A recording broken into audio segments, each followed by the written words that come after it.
नमस्कार दर्शक बंधु आपण को आम चैनल को स्वागत। पवित्र दोल पूर्णिमा और मीन संक्रांति उपलक्षे आपण मानकु अनेक अनेक शुभेच्छा और शुभकामना। आज भिडियोटी समस्त मकर राशि व्यक्तिविशेषों बहुत गुरुत्वपूर्ण रही।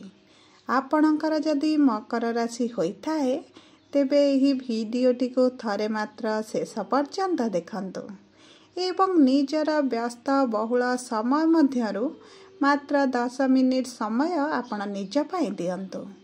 देखंतु एही वर्ष दोल पूर्णिमा और मीन संक्रांति मार्च मास 14 तारिख दिन एवं गोटे दिन रे पड़ुछि एवं यह दीर्घ 27 वर्ष पर हेबाकु जाउछि। तेणुकरी यार प्रभाव 12टी जाक राशि उपरे रहिबो, किंतु आपणक मकर राशि उपरे कौन प्रभाव रहिबो ताहा जानिबा पई आपण आम सह भिडियोर शेष पर्यंत जोड़ी होई रही थांतु। देखंतु मकर राशिर व्यक्ति विशेषक जीवन एही अपूर्व संयोग दोल पूर्णिमा और मीन संक्रांति ठारू बदलिबाकु जाउछि, कारण प्रमुख ग्रह मानकर चलन रे बड़ परिवर्तन हेबाकु जाउछि, जहा फल रे आपणक जीवन रे चलिथिबा समस्त दुख कष्टर अंत हेबाकु जाउछि एवं पुणी थरे खुशी फेरिबाकु जाउछि। देखंतु एही पूर्णिमा एवं संक्रांति दिन सूर्य करिवे निजर राशि परिवर्तन। ता सहित एही मार्च मास 29 तारिख दिन शनि करिवे निजर राशि परिवर्तन एवं दीर्घ 2.5 वर्ष पर निजर राशि परिवर्तन करुछंती, जहा फल रे आपणक जीवन रे गोटे बड़ परिवर्तन आसीबो। तेबे आसंतु जानिबा एही दोल पूर्णिमा और मीन संक्रांति ठारू आपणक जीवन रे कौन सबु बड़ परिवर्तन हेबाकु जाउछि एवं दीर्घ 7.5 वर्षर शनि 7.5 समाप्ति हेबाकु जाउछि। तेणुकरी भिडियोटी आरंभ करिबा पूर्वरु जदि आपणकर भी मकर राशि होइथाए एवं आपण भी ईश्वर को आंतरिक भक्ति एवं विश्वास करती तेबे भिडियोटी को लाइक करंतु एवं कमेंट बॉक्स रे जय जगन्नाथ जय माँ लक्ष्मी अवश्य लिखि दियंतु। ता सहित आपणक मन रे जहाँ भी प्रश्न रही जहाँ भी द्वंद्व रही आपण कमेंट बॉक्स रे लिखि जणांतु। आमे आपणक प्रश्नर उत्तर देवा पई यथा संभव प्रयास करिवु। देखंतु विलंब हेले मध्य आपणक प्रश्नर आमे निश्चित उत्तर देबु। ता सहित दर्शक बंधु जानी रखंतु जे आमर एही कार्यक्रमटी आपणकर जन्म राशि बा चंद्र राशि उपर आधारित होईछि। जदि आपण आपणकर जन्म राशि जानी नाहंती एवं निजर नाम राशि को व्यवहार करी समस्त कार्य करूछंती तेबे आपण कमेंट बॉक्स रे निजर जन्म तारीख जन्म समय एवं जन्म स्थान लिखि जणांतु। आमे आपणकर जन्म राशि लग्न नक्षत्र जणाई देबु, जहाँ आपणक पई सठिक एवं निर्भुल रहिबो एवं आपण एहाको व्यवहार करी भविष्यत रे जेकोनसी शुभ कार्य बा मांगलिक कार्य करि परिबे। तेबे आसंतु जानिबा केउ केउ बड़ परिवर्तन आपणक जीवन रे हेबो एही दोल पूर्णिमा और मीन संक्रांति ठारू एही भिडियो रे आमे आलोचना करिबा। देखंतु पूर्वरु आपणकर स्वास्थ्य खराब रहुथिला, आपण आर्थिक समस्या देई गति करुथिले, आपण ऋण आनिथिले किंतु ऋणटी सुझी पारु नथिले, जहा फल रे ऋणर भारटी आपणक उपरे बढ़ी चलिथिला एवं एही ऋण को केंद्र करी एवं एही अर्थर अभाव को केंद्र करी परिवार रे खुशीर वातावरण नथिला। शिक्षा क्षेत्र रे समस्या देखुथिले, आपणकर अजथा खर्च गुड़ाए हेउथिला, समाज रे आपणकर मान सम्मान नथिला, आपण को चाकरी प्राप्ति होई पारु नथिला, संतान संततिक पई आपण बहुत चिंतित रे रहुथिले एवं संतान कन्सीव न हेबा कारणरु मध्ये आपण चिंतित रे रहुथिले। प्रेम जीवन रे समस्या देखुथिले, दाम्पत्य जीवन रे छोट कथा को नै कलह लागि रहुथिला, आपण बहुत मानसिक दुश्चिंता रे रहुथिले एवं आपणक शरीर रे पीड़ा जंत्रणा लागि रहुथिला। तेबे एही भली जहा भी समस्या आपणक जीवन रे चालुथिला ताहा एबे दूर हेबाकु जाउछि। आपणक जीवन रे पुणी थरे खुशी फेरिबाकु जाउछि। आपणक जीवन रे नूतन सूर्य उदय हेबाकु जाउछि।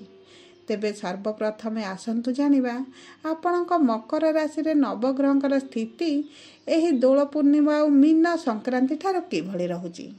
ଦେଖନ୍ତୁ ଆପଣଙ୍କର ଦ୍ୱିତୀୟ ଗୃହରେ ଶନି ଏବଂ ସୂର୍ଯ୍ୟ, ତୃତୀୟ ଗୃହରେ ରାହୁ, ଶୁକ୍ର ଏବଂ ବୁଧ, ପଞ୍ଚମ ଗୃହରେ ଦେବଗୁରୁ ବୃହସ୍ପତି, ଷଷ୍ଠ ଗୃହରେ ମଙ୍ଗଳ ଏବଂ ନବମ ଗୃହରେ କେତୁ ବିରାଜମାନ କରିଛନ୍ତି, ଯାହାଫଳରେ ସେହି ଗୃହଗୁଡ଼ିକରେ ସେମାନଙ୍କର ପ୍ରଭାବ ଅଧିକ ରହିବ। କିନ୍ତୁ ଦେଖନ୍ତୁ ଆପଣଙ୍କର ଦ୍ୱିତୀୟ ଗୃହଟି ଅଧିକ ପ୍ରଭାବିତ ହେଉଥିବ, କାରଣ ଶନି ସୂର୍ଯ୍ୟ ଏକତ୍ର ରହି ଆପଣଙ୍କର ଏହି ଗୃହକୁ ପ୍ରଭାବିତ କରିବେ। ଦେଖନ୍ତୁ ଶନି ସୂର୍ଯ୍ୟ ପିତା ପୁତ୍ର, କିନ୍ତୁ ଉଭୟଙ୍କ ମଧ୍ୟରେ ଶତ୍ରୁତା ମନୋଭାବ ରହିଥାଏ। ତେଣୁକରି ସେମାନେ ଶୁଭ ଫଳ ଏକତ୍ର ରହିଲେ ଦିଅନ୍ତି ନାହିଁ। ଯେହେତୁ ଶନି ସୂର୍ଯ୍ୟ ଆପଣଙ୍କର ଦ୍ୱିତୀୟ ଗୃହରେ ଏକତ୍ର ଅଛନ୍ତି, ତେଣୁକରି ଆପଣଙ୍କର ଅର୍ଥର ସମସ୍ୟା ନିଶ୍ଚିତ ଆପଣ ଦେଖୁଥିବେ। ଆପଣଙ୍କର ଅର୍ଥର ଅଭାବ ରହୁଥିବ, ଋଣ ନିଶ୍ଚିତ ରହୁଥିବ, ଆପଣଙ୍କର ଅର୍ଥ କେଉଁ ବାଟେ ଖର୍ଚ୍ଚ ହେଉଥିବ ଆପଣ ଜାଣିପାରୁନଥିବେ। ଆପଣଙ୍କର ପେଣ୍ଡିଂ ଅର୍ଥ ରହିଥିବ, ଆପଣଙ୍କୁ ମିଳୁନଥିବ। ଆପଣଙ୍କର ଅର୍ଥକୁ ନେଇ ଯେକୌଣସି ସମସ୍ୟା ଆପଣ ଦେଖୁଥିବେ। ଆପଣ ମେଡ଼ିକାଲରେ ଖର୍ଚ୍ଚ କରିପାରନ୍ତି, ଆପଣଙ୍କ ଯେକୌଣସି ଅଲଗା ଉପାୟରେ ଅଯଥାରେ ଏବଂ ଇମର୍ଜେନ୍ସି ପଡ଼ୁଥିବ, ଯେଉଁଥିପାଇଁ ଆପଣ ବାଧ୍ୟ ହେଉଥିବେ ଅର୍ଥ ଖର୍ଚ୍ଚ କରିବା ପାଇଁ। ତା ସହିତ ଆପଣଙ୍କ ଭାଗ୍ୟର ଗୃହରେ ଯେହେତୁ କେତୁ ବିରାଜମାନ ହୋଇଛନ୍ତି, ଆପଣଙ୍କୁ ନିଶ୍ଚିତ ଭାବରେ ଅସନ୍ତୋଷ, ବିଭ୍ରାନ୍ତ, ଆପଣଙ୍କର ମନରେ କନଫ୍ୟୁଜନ୍ ଏହିଭଳି ଆପଣଙ୍କ ଜୀବନରେ ଚାଲିଥିବ, ନିହାତି ଭାବରେ ଚାଲିଥିବ ଏବଂ ଦୀର୍ଘ 7.5 ବର୍ଷ ହେଲା ଆପଣ ଏଇଭଳି ପରିସ୍ଥିତି ଦେଇ ଗତି କରୁଥିବେ। ଦେଖନ୍ତୁ ଆପଣଙ୍କ ମକର ରାଶିର ସ୍ୱାମୀ ହେଉଛନ୍ତି ଶନି। ଶନି ଯେହେତୁ ଆପଣଙ୍କର ଦ୍ୱିତୀୟ ଗୃହରେ ଥିଲେ ଏବଂ ଏବେ ଆପଣଙ୍କର ତୃତୀୟ ଗୃହକୁ ଏହି ମାର୍ଚ୍ଚ ମାସ 29 ତାରିଖ ଦିନ ଆସିବେ, ଯାହାଫଳରେ ଆପଣଙ୍କର ପରାକ୍ରମ ବଢ଼ିବ, ଆପଣ ସାହସୀ ହୋଇଯିବେ, ଆପଣ ନିଜ ପାଇଁ ଲଢ଼ିବା ଆରମ୍ଭ କରିବେ। ଏବଂ ଦେଖନ୍ତୁ ଆପଣଙ୍କର କାମ ପାଇଁ ଆପଣଙ୍କୁ ଛୋଟ ଛୋଟ ଟ୍ରାଭେଲ୍ କରିବାକୁ ମଧ୍ୟ ପଡ଼ିବ। ଆପଣ ଆବଶ୍ୟକ ଠାରୁ ଅଧିକ ଟ୍ରାଭେଲ୍ କରିବେ। ଯେଉଁମାନେ ଆପଣ ଦେଖିବେ ଅନଲାଇନ୍ରେ କାମ କରୁଛନ୍ତି, ଡିଜିଟାଲ ମିଡ଼ିଆରେ କାମ କରୁଛନ୍ତି, ସୋସିଆଲ ମିଡ଼ିଆରେ କାମ କରୁଛନ୍ତି କିମ୍ବା ଅନଲାଇନ୍ରେ ବିଜନେସ୍ କରୁଛନ୍ତି, ସେମାନଙ୍କ ପାଇଁ ବହୁତ ଭଲ ସମୟ ଆସୁଛି। ଏହି ମାର୍ଚ୍ଚ ମାସ 29 ତାରିଖ ପରଠାରୁ ସେମାନଙ୍କର ଅନଲାଇନ୍ କାରବାରରେ ସେମାନଙ୍କୁ ସଫଳତା ମିଳିବ। ଏବଂ ଦେଖନ୍ତୁ ମକର ରାଶିର ଶନି 7.5 ଏବେ ସରିବାକୁ ଯାଉଛି, ଯାହାଫଳରେ ଆପଣଙ୍କ ଉପରୁ ଶନିଙ୍କର ପ୍ରଭାବ ବହୁତ ମାତ୍ରାରେ କମିଯିବ। ଆପଣ ଏବେ ଶନିଙ୍କ ପ୍ରକୋପରୁ ମୁକ୍ତି ହୋଇଯିବେ। ତା ସହିତ ଆପଣଙ୍କର ଯଦି ସ୍ୱାସ୍ଥ୍ୟକୁ ଦେଖିବା, ତେବେ ଆପଣଙ୍କର ଯେଉଁ ପୂର୍ବରୁ ସ୍ୱାସ୍ଥ୍ୟର ସମସ୍ୟା ଚାଲିଥିଲା ଦୀର୍ଘ 7.5 ବର୍ଷ ହେଲା, ଏବେ ତାହା ଆପଣଙ୍କର ପରିବର୍ତ୍ତନ ହେବ।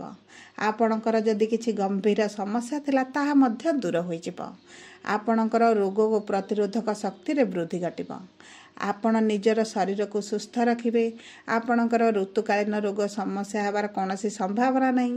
ଯଦି ବି କିଛି ସମସ୍ୟା ଆପଣ ଅନୁଭବ କରୁଛନ୍ତି, ତାହା ମଧ୍ୟ ଆପଣ ଏପ୍ରିଲ 4 ତାରିଖ ପରଠାରୁ ଦୂର ହୋଇଯିବ, କାରଣ ରୋଗର ଗୃହରେ ଆପଣଙ୍କର ମଙ୍ଗଳ ବିରାଜମାନ ହୋଇଛନ୍ତି। ତେଣୁକରି ଆପଣଙ୍କର କିଛିଟା ସେହିଭଳି ସମସ୍ୟା, ରୋଗ, ପେଟରେ ସମସ୍ୟା ଦେଖାଦେଇପାରେ, ଗ୍ୟାସ୍ରେ ସମସ୍ୟା ହୋଇପାରେ। ତେଣୁକରି ଏହିଭଳି ଯାହା ବି ଛୋଟ ଛୋଟ ସମସ୍ୟା ଆପଣ ଦେଖୁଛନ୍ତି, ଆପଣଙ୍କର ଏପ୍ରିଲ ମାସ 4 ତାରିଖ ପରେ ତାହା ମଧ୍ୟ ଦୂର ହୋଇଯିବ। ମୋଟାମୋଟି ଭାବେ ଦେଖିବାକୁ ଗଲେ ଆପଣଙ୍କର ସ୍ୱାସ୍ଥ୍ୟ ସମ୍ପୂର୍ଣ୍ଣ ସଠିକ୍ ରହିବ।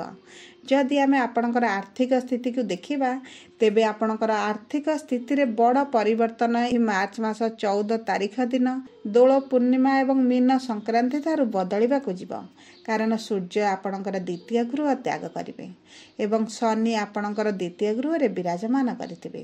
ତେଣୁକରି ଆପଣଙ୍କର ଅର୍ଥକୁ ନେଇ ଯାହା ବି ସମସ୍ୟା ଚାଲିଛି, ଯାହା ବି ଋଣ ଆପଣଙ୍କର ବଢ଼ି ଚାଲିଛି, ଆପଣ ଯେଉଁ ଅର୍ଥକୁ ସଞ୍ଚୟ କରିପାରୁନଥିଲେ, ତାହା ଆପଣ ଧୀରେ ଧୀରେ କରିବା ଆରମ୍ଭ ହେବ। ଆପଣ ଋଣ ପଇଠ କରିବେ, ଆପଣଙ୍କର ଆର୍ଥିକ ସ୍ଥିତିରେ ପରିବର୍ତ୍ତନ ହେବ। ଯଦି ଆମେ ଆପଣଙ୍କର କର୍ମକ୍ଷେତ୍ରକୁ ଦେଖିବା, ତେବେ କର୍ମର ଗୃହ ହେଉଛି ଆପଣଙ୍କର 10ମ ଗୃହ ଏବଂ ଆପଣଙ୍କର 10ମ ଗୃହର ସ୍ୱାମୀ ହେଉଛନ୍ତି ଶୁକ୍ର, ଯିଏ ଆପଣଙ୍କର ତୃତୀୟ ଗୃହରେ ବିରାଜମାନ ଅଛନ୍ତି। ତେଣୁକରି କର୍ମକ୍ଷେତ୍ରରେ ଆପଣଙ୍କୁ ଉଚ୍ଚ ସଫଳତା ମିଳିବ। ଆପଣଙ୍କର କାର୍ଯ୍ୟ କରିବାର ଦକ୍ଷତା, ଆପଣଙ୍କର କାର୍ଯ୍ୟ କରିବାର ପରିଚାଳନାର କୌଶଳ ଆପଣଙ୍କୁ ମାନ, ସମ୍ମାନ, ପ୍ରତିଷ୍ଠାରେ ବୃଦ୍ଧି କରିବ। ଆପଣଙ୍କର ଦରମା ବୃଦ୍ଧି ହୋଇପାରେ, ଆପଣଙ୍କର ପ୍ରମୋସନ୍ ହୋଇପାରେ, ପୋଷ୍ଟରେ ଚେଞ୍ଜ ହୋଇପାରେ। ଯେକୌଣସି ଉପାୟରେ ଆପଣଙ୍କର ଦେଖିବେ କିଛି ନା କିଛି କର୍ମକ୍ଷେତ୍ରରେ ପରିବର୍ତ୍ତନ ହେବ ଏବଂ ଏହି ପରିବର୍ତ୍ତନ ଆପଣଙ୍କୁ ଭବିଷ୍ୟତରେ ସୁଫଳ ପ୍ରଦାନ କରିବ। ବ୍ୟବସାୟୀମାନଙ୍କ ପାଇଁ ବହୁତ ଭଲ ସମୟ ଆସୁଛି। ଆପଣଙ୍କର ବ୍ୟବସାୟରେ ଆପଣଙ୍କୁ ଉଚ୍ଚ ସଫଳତା ମିଳିବ। ଆପଣଙ୍କର ଲାଭ ବୃଦ୍ଧି ହୋଇଯିବ, ଆପଣଙ୍କ ବ୍ୟାପାର ବାଣିଜ୍ୟରେ ବୃଦ୍ଧି ଦେଖାଯିବ ଏବଂ ଆପଣଙ୍କର ଯେଉଁ ଅର୍ଥକୁ ନେଇ ସମସ୍ୟା ଚାଲିଛି, ବ୍ୟବସାୟରେ ତାହା ମଧ୍ୟ ଦୂର ହୋଇଯିବ। ବ୍ୟବସାୟରେ ଆପଣଙ୍କର ଯେଉଁ ବକେୟା ଟଙ୍କା ରହିଛି, ଯେଉଁ ଟଙ୍କା ଆପଣଙ୍କର ପେଣ୍ଡିଂ ହେଇ ରହିଛି ଆପଣଙ୍କୁ ମିଳୁନାହିଁ, ତାହା ମଧ୍ୟ ମିଳିଯିବ। ଯଦି ଆମେ ଆପଣଙ୍କର ବୈବାହିକ ସମ୍ପର୍କକୁ ଦେଖିବା, ତେବେ ଆପଣଙ୍କ ବୈବାହିକ ସମ୍ପର୍କ ସମ୍ପୂର୍ଣ୍ଣ ଭଲ ରହିବ। ଆପଣଙ୍କର ପୂର୍ବରୁ ଯାହା ଦୂରତାଟି ଥିଲା, ଯାହା ମନମାଳିନ ମନାନ୍ତର ଚାଲିଥିଲା, ତାହା ଦୂର ହୋଇଯିବ। ଆପଣଙ୍କ ପ୍ରେମ ସମ୍ପର୍କରେ ମଧୁରତା ଆସିବ। ଉଭୟଙ୍କ ମଧ୍ୟରେ ବୁଝାମଣା ବଢ଼ିଯିବ। ସ୍ନେହ ପ୍ରେମର ବୃଦ୍ଧି ଘଟିବ। ଉଭୟକୁ ଅଧିକ ସମୟ ଦେବା ଆରମ୍ଭ କରିବେ ଏବଂ ଏକତ୍ର ସମୟ ମଧ୍ୟ ଅତିବାହିତ କରିବେ। କୌଣସି ଏକ ସ୍ଥାନକୁ ବୁଲିବାକୁ ଯାଇପାରନ୍ତି, ମନୋରଞ୍ଜନ କରିପାରନ୍ତି।